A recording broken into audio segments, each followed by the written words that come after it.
Gestures are defined by Iverson and Tal in 1998 as actions produced with the intent to communicate and are typically expressed using fingers, hands, and arms, but can also include facial features, for example, lip smacking, and body motions such as bouncing.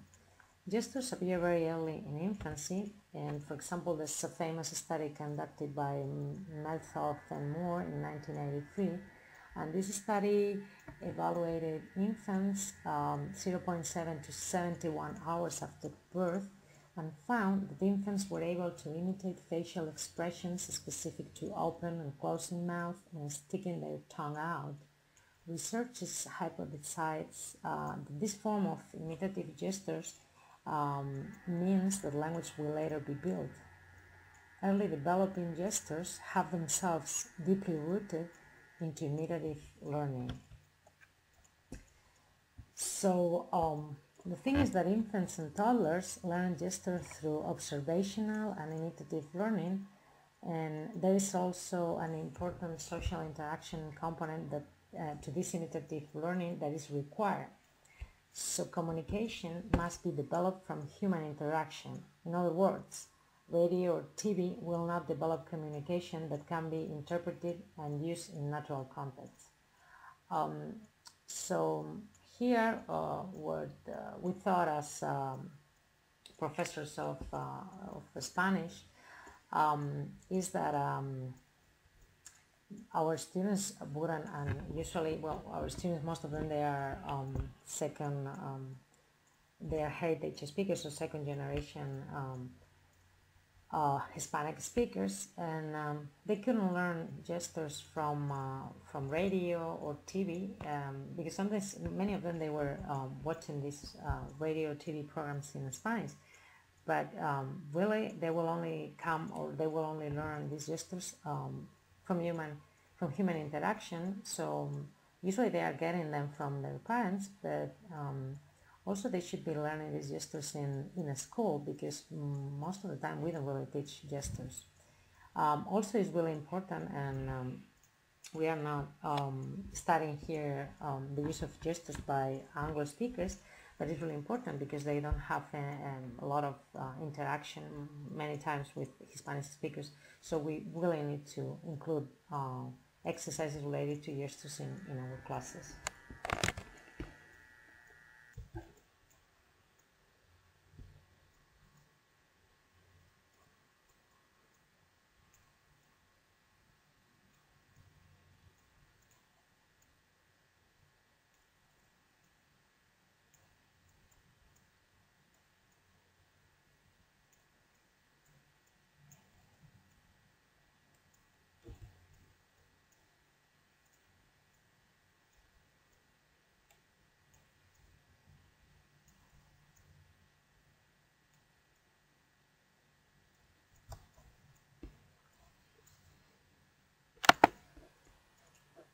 Gesture is an integral part of the culture. When learning foreign languages, it is very important to understand that gestures occur more frequently in some cultures, for example, Hispanic, and not in others, for example, the Japanese. Of course, in this case, our students are between two cultures, Hispanic and Anglo-American culture, that differ. They don't differ as much as Hispanic and Japanese, for example, in terms of the use of gestures, but they differ, and Anglo speakers don't use as many gestures as we Hispanic people use. So in this case, it's important for us to teach them to Anglo speakers, but also to Hispanic heritage speakers.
When we analyze the results, we basically consider, and we show in this diagram,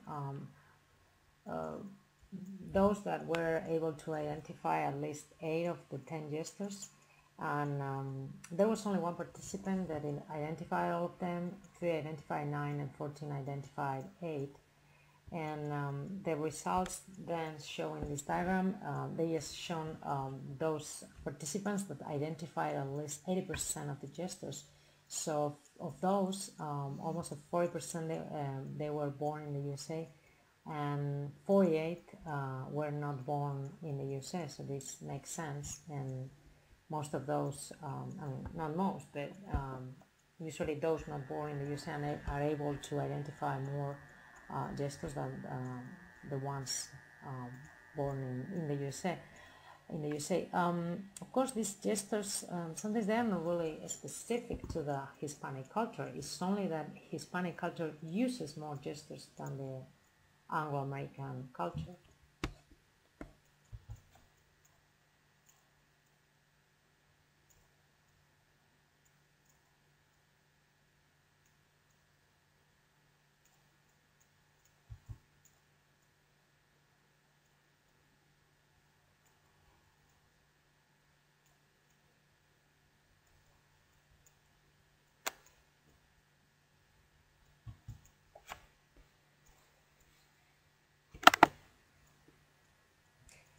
The results of this really humble and little study indicate, as we could imagine, that Hispanic speakers who are born outside the USA identify more gestures than those born in the USA, although these have been living in the USA for at least 10 years. We would like to mention that it's really difficult to not only to study gestures but basically to teach them, because it's not like some other language, like deaf language, the sign language, for example, that is codified. The gestures are not really classified. There are no repertoires that we could check, and many times interpretation depends on the situation. So that's difficult to teach. Another difficulty is the classification that we should do between those cultural signs or cultural gestures that are universal and those that are really only common to a culture. And even inside what we could call a culture as the Hispanic culture, there may be some differences between, for example, Mexican or Spanish or people from Argentina. So it's really difficult to teach it in the class. It's very useful. For example, WEDA, that is mentioned in the references page, has created this online dictionary that we can use in the class, and it contains several videos, very useful for the Spanish teachers.